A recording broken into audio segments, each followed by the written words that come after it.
विदेश जान्न आफ्नै देशमै केही गर्छु। तर धादिङको खानीमा दिपेन्द्रको अन्तिम दिन यस्तो बन्यो। धादिङको ठाकरे शुक्रबार बिहान सामान्य जस्तै थियो। ढुङ्गा खानीमा टिप्परहरूको आवाज गुन्जिरहेको थियो। धुलो उडिरहेको थियो।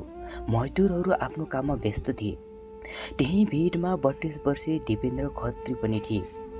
अनुहारभरि थकान थियो तर आँखामा सपना अझै बाँकी थियो।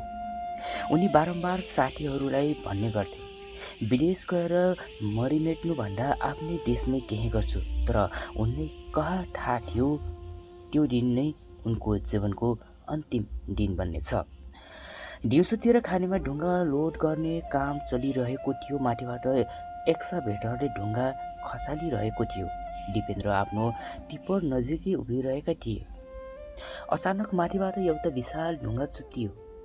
त्यो यति तीव्र गतिमा खस्यो कि कसैले भाग भन्न पनि पाएन।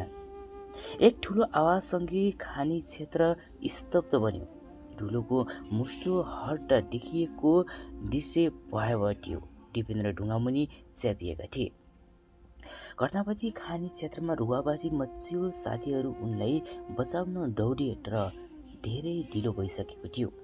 घरमा भने अझै फोनको प्रतीक्षा भइरहेको थियो।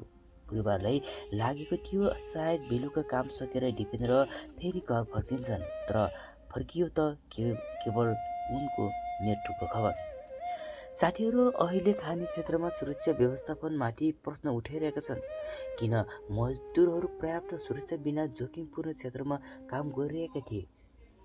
किन त्यहाँ ढुङ्गा खस्ने खतरा नियन्त्रण गर्न व्यवस्था थिए?